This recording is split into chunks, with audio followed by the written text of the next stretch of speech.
live from the Counterpunch Media mobile studios in Grand Blanc, Michigan. It's time for real lives, real families, real fitness. It's time for Derek Noel Fitness. What's going on, everyone? Welcome to another episode of Derek Noel Fitness Live. We're just throwing this quick share out onto my Facebook so that everyone knows that we're watching. If you could do the same, I would greatly appreciate that. I know there are already quite a few of you who are looking forward to this. Today is going to be an awesome episode. I realized that I have not actually talked about mindset stuff too much in any of the 22 episodes. By the way, you're listening to episode 22 of Derek Noel Fitness Live. We've been crushing these for already almost a half year, so we're just trudging through, doing everything all right, keeping it moving. I talk about fitness, I talk about nutrition a lot. That's some of the stuff that I focus on. What a lot of people actually have the hardest time with is how to keep their head in the game over longer periods of time. It's that sustainable mindset. Because let's face it, a lot of the goals that people have, they aren't sustainable. And I'll get into that a little bit more later. Real quick, if you could give this a share to all of your friends to get them watching it. If you have someone you know who's been struggling a little bit in the head game when it comes to their health and wellness journey, this is going to be a really good episode. Because I'm willing to bet that I'm going to be touching on some things that especially people that I've talked to have dealt with in the past, which is really nice because I do have a couple of years of experience coaching people through some of these issues. And I want to be able to basically help out as much as I possibly can. So there's going to be a few different things, from things like goal setting, which is actually going to be the first thing I talk about because I want to kind of get that over the way. That's a big one, actually. It's a way bigger one than a lot of people realize. We're going to be talking about other things like motives, how to handle when you're getting frustrated, how to handle that fear of failure, comparing things, and the all or nothing mindset. So we're going to be talking about a few different things, all inclusive. If any or all of those have been you or are you currently, I've also been there. I've also dealt with these things. They come up every so often, just myself. Remember, I'm not perfect. I'm just a human being too. Hopefully the things that I talk about will be able to help you out. So we're in the gym, we're working out, we're eating okay, which is a whole other ball game. But again, we're not talking nutrition today. And we have goals set for ourselves. Say we're first starting out and someone has sold us on this idea that we can lose all of the weight we want in like a month or two, which if you only have a couple pounds to lose, might work. But if you're someone bigger, if you're someone who has 50 or 100 pounds, it's going to take you longer than a month or two. So all of a sudden you get overwhelmed because you have this big thing thrown in your face and you don't know how to handle it.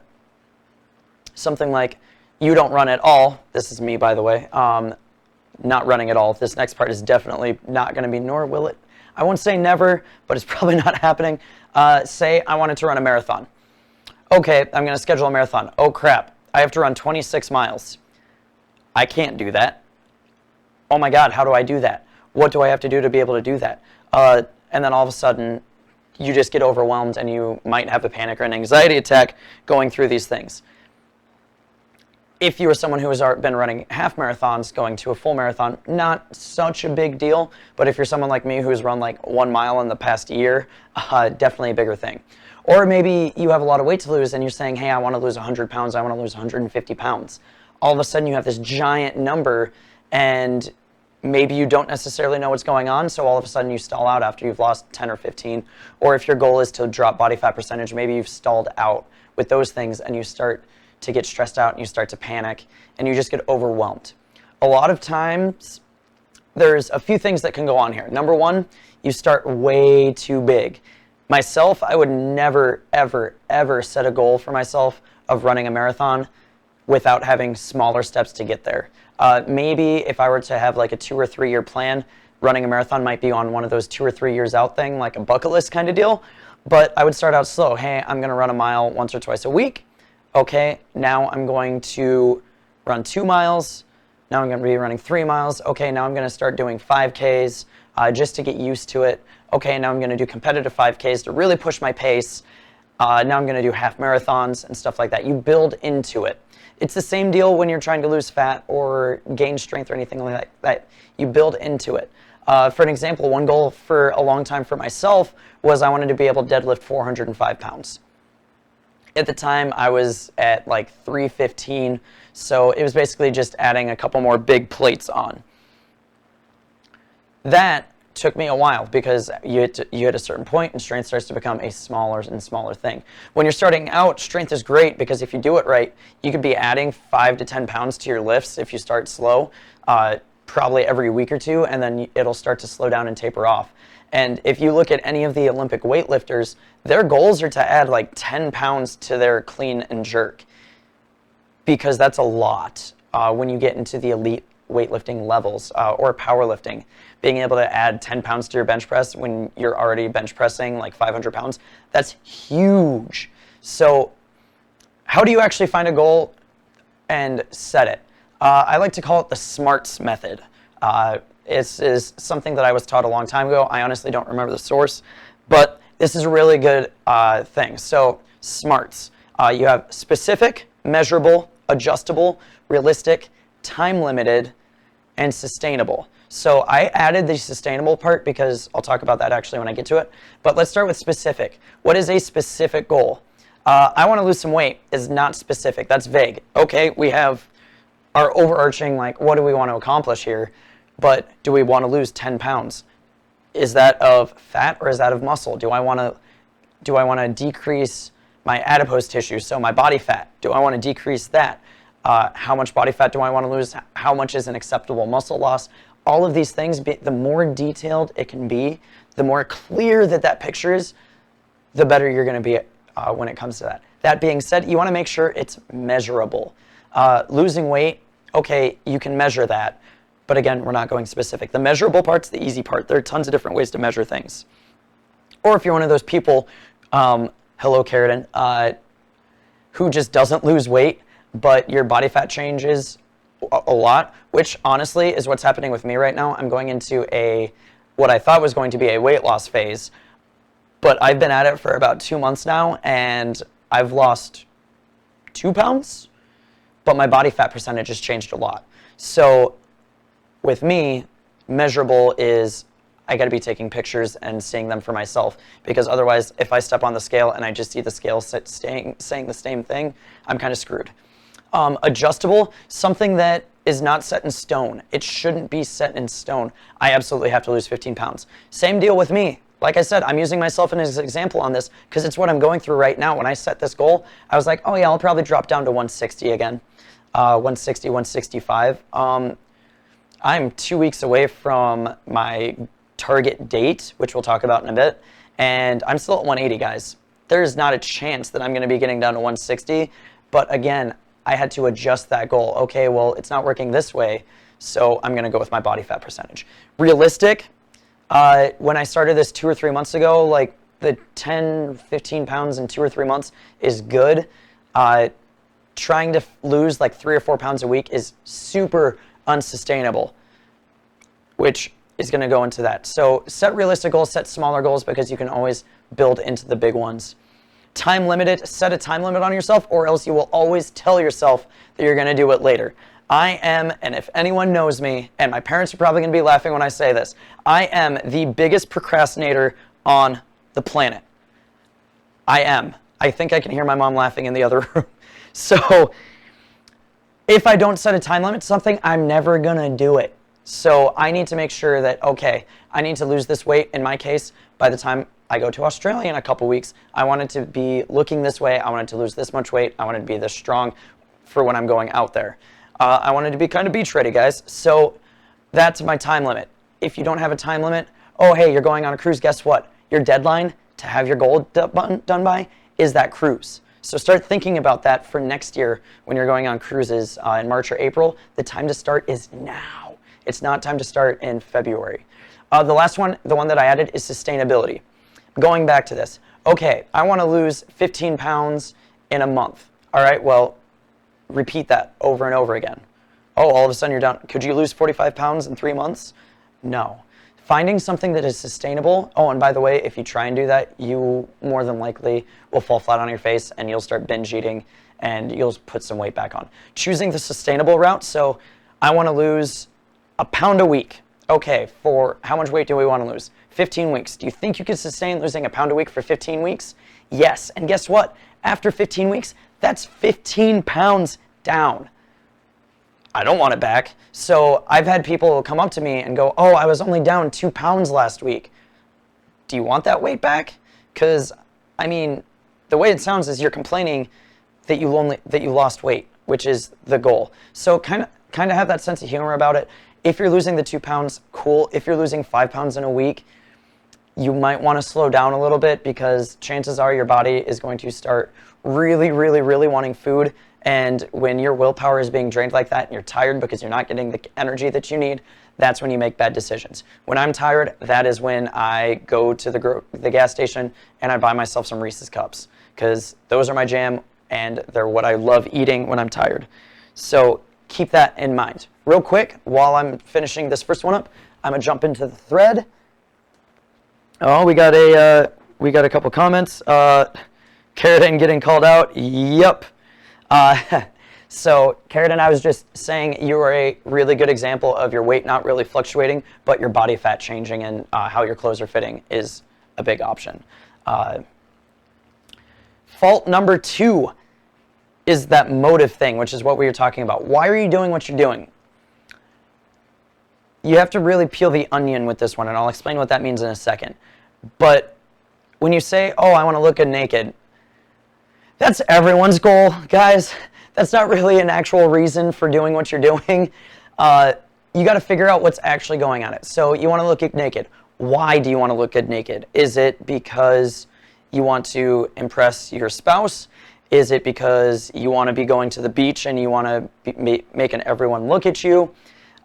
If it's something like, I need to lose 100 pounds, is it for you? Is it for your health? Is it so that you can play with your kids? Figuring out these deeper meanings for everything is really going to help you figure out why you're doing what you're doing. And when the going gets tough and you lose that passion and you lose that inspiration, that along with the habits that you've built are going to be what keep you going. If your reason isn't strong, you're never going to stick with it. You might stick with it. Again, never say never, but if your reasoning isn't strong for why you are doing something, if you don't have that firm reason in place, if all of a sudden you start to hit some struggles and you get frustrated, it's easy to drop it like that and just go back to how life was before. And if you weren't happy before, you're not going to be happy this time either. So keep that in mind. That was a shorter one, but finding out what that big motive is, if you really need help with that, get a sheet of paper out, write why you want something, and then ask yourself why you want that thing. That's what it's called. That's what it means by peeling the onion. So if you can ask yourself why between 3 and 5 times and get a really deep answer, that's what we're looking for. That's what's going to be keeping you going. And it'll keep you on your goals for that goal setting, especially when you're really deep into a cut, you have a calorie deficit going, you're really drained, you're really tired. It's going to keep you rolling in those goals because you're trying to get it. But again, if you're not setting a sustainable goal, it might be over before it even starts. Number 3 is frustration. And this one is something that I see a lot as a coach, but I don't always get talked to about. Honestly, I can count the people who have come up to me and voiced their frustration on probably 2 hands out of the couple of years that I've been coaching people. And what I mean by that is when you get frustrated, there's usually something going on, and it usually has to do with your lack of results. Whenever you're thinking about quitting something, it's because you're not getting the desired result. And I've seen a lot of people just shut down, and they're not tracking anything. They're not communicating with their coach, this guy, about what's going on. Their body fat isn't moving, et cetera, et cetera. And then in your head, you're going, why do I even keep doing this? I'm not seeing the results that I want. And then you just kind of drop off. You need to stop that. But before I explain how to stop that, we're going to take a quick break. You're listening to Derek Noel Fitness here on IPMNation.com/counterpunch. He'll bring the smarts. Now the sweat, Well, that's up to you. And we are back. I'm seeing a nice, good conversation going into the thread. I am keeping track on that today because if you have any questions about or comments or you have some experience with this, voice it. There are plenty of other people who are dealing with these things. Maybe your comment can help spur a conversation. Maybe I'm missing something that I can talk about with this. I know they're talking about, Carradine is actually talking about it in the thread right now, which I think is really cool. So, we were just talking about how to stop being frustrated. You are not getting those results for a reason. I want to let you know, as someone who is in the fitness space, who runs workout sessions for a living, workouts are not the reason that you are or are not seeing results. Start asking yourself why those results aren't happening. Is it how you're approaching the workout? Is it what you're eating the other 23 hours a day that you're not working out? Is it the 4 hours of sleep that you're getting that's preventing your body from being able to recover and make the changes that you need? Workouts themselves are almost never the reason. People pay a lot of money sometimes for workouts when they need to be paying a lot of money for overall coaching in general. And that's the difference that's what makes the difference for a lot of people. If you have a coach, ask them for help. Do not think that you are burdening them. They are literally there to help you. If you're one of these people who has not talked to me about it, talk to me. I want to know about it because then I can help you. It's literally why I am there. If you know why you are not getting the results that you want and you're frustrated about it, but you don't do anything to fix it, by the way, and this is going to come up as a little bit harsh, but you really have no one to blame but yourself. If you talk to your coach, if you are just not willing to make changes that you need to make, it's kind of on you, isn't it? It's not anyone else's problem. It's not the workout's problem. The workout isn't making you, lose a ton of fat. Calorie deficits are. If you aren't getting these results and you really know what's going on, but you're not doing anything to fix it, oh man, I know I need to stop drinking 3 or 4 nights a week, but you keep doing it, it's on you. So, a little bit of tough love there. Just know that those things do matter, and you really, really need to be checking yourself as much on that stuff as possible. Because if you don't, again, you're going to get frustrated, and then all of a sudden, you really have no one to blame but yourself, but then you lash out and you take it out on everything else. Number 4, being afraid of failure. Failure is a big one. I'm pretty sure a lot of people have heard what FAIL stands for is first attempt at learning, or first attempt in learning, I should say, because otherwise it would be, first attempt in learning. Everybody fails eventually. There is not a person on this planet who has only ever been successful 100% of the time. A lot of people who know me know that, and a lot of people in the bodybuilding space know that Arnold Schwarzenegger is one of the most successful people probably on the planet. He's failed. He lost a bodybuilding show in Miami, I think the week after he won his first Mr. Universe or something like that. And he didn't dwell on it. He fixed it. He was disappointed in himself, so he made the changes that he needed to make. He was frustrated with himself, so he made the changes that he needed to make.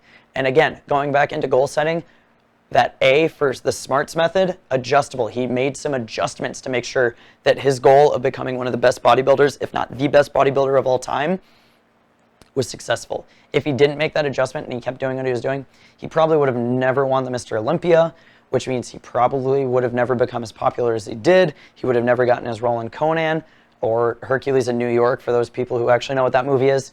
And his entire career would have been a big flop if he didn't make those changes. So just know that they're really important. Don't dwell on it, fix it. Or another person that I am stealing this from, his name is Jocko Willink, former Navy SEAL commander. Really, really good guy who has another podcast, deals with a bunch of different things. He has this thing where anytime a problem happens, he says good. And a lot of people who work with me have probably heard me say that too. Whenever something's happening, I say good. It's an opportunity for you to learn how to do something different. You get a minor strain in your tricep. Good. That means we can focus on your lower legs. That means we know not to do that movement pattern. Our lower back is hurting. Okay, cool. Let's figure out how we can fix it. Those are all things that you can do. Just don't get shut down by the fact that you're failing. Don't get frustrated at the fact that you're failing. Tell yourself, good, now I know that an adjustment needs to be made. Let's make this adjustment. Or good, now I know what adjustment I need to make. And boom, all of a sudden, we're working it out. We're being super successful. Taking a quick jump to the thread real quick, too. Oh, yep. The Oreos get basically everyone. The Oreos get everyone. Oh, man, we're talking about some good food we probably shouldn't be talking about in that thread right now. I got to throw that away real quick. All right, so we've been through 4. I just want to recap real quick. Number 1, the biggest thing is a lot of people don't set realistic goals. Set a realistic goal using that SMARTS method: specific, measurable, adjustable, realistic, time-limited, and sustainable. Make sure you have a good motive behind you. Make sure you know what you're doing. By the way, motivation and inspiration are different. If you're watching YouTube videos, you're trying to get inspired to do something, your motivation is your motive. Number 3 is people get frustrated. They fall off the wagon because they get frustrated. And that can go into that overwhelm I talked about too. Number 4 is being afraid of failure. Don't be afraid of failure. Just take it on the chin, learn from it, adjust. Don't make the same mistakes. Get it done. Number 5 is comparing. And I feel like everybody does this. It's a defense mechanism for ourselves to help protect our ego. Don't compare yourself to others.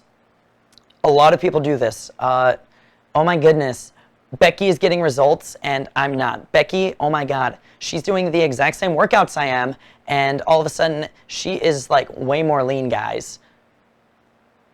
Ask her what she does. Why are you comparing yourself to her and getting annoyed at her because she's getting results? You shouldn't be getting annoyed at her. You should be congratulating her because she's doing what she wanted to do.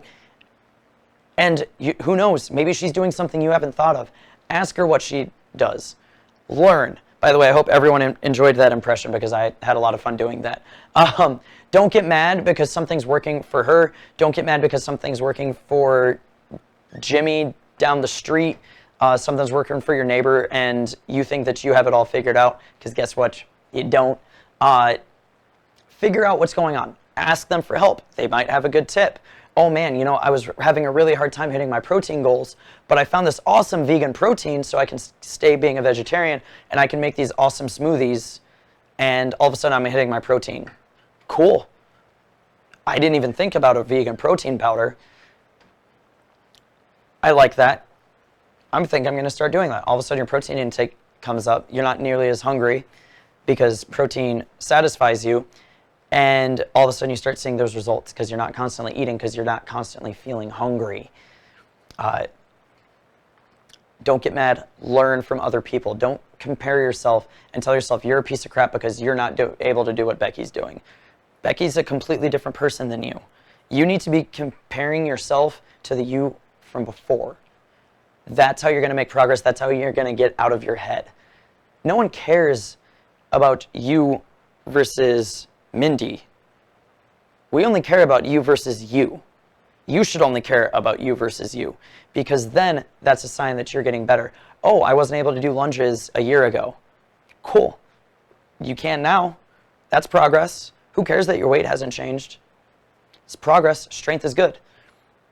By the way, a lot of these examples that I'm talking about right now through this are examples that I've heard as a coach. They're personal experiences that I've been able to have with people, personal conversations I've been able to have with them to be able to help them out. So the whole Becky and Mindy thing, yeah, I'm making up names. I'm having some fun with it. But these are all actual things that I've heard. So if you think that you're alone feeling these things and you think that that story is you, someone else has had that problem too. So keep that in mind. We're going to get into the last fault real quick, which is that whole all or nothing mentality. I've fallen into this rabbit hole I don't know how many times since I started working out. It's either I am all in, I am not eating carbs, I'm never eating pasta with my family again, I'm only eating protein, I am totally listing off all the things that really annoyed my mom through my own journey. She still asks me if I'm allowed to eat carbs at this point. That was actually a conversation we had today because sometimes I can and sometimes I can't depending on what I'm doing. It's all in. I'm trying to be a little more moderate with what I'm doing because it's more sustainable. But for the longest time, I was going and working out in the morning. I would come home, eat real quick. I would go back out, do a CrossFit workout for like an hour, and then I would go to the boot camp that, by the way, this is not so long ago. This was about 2.5, 3 years ago I was doing this.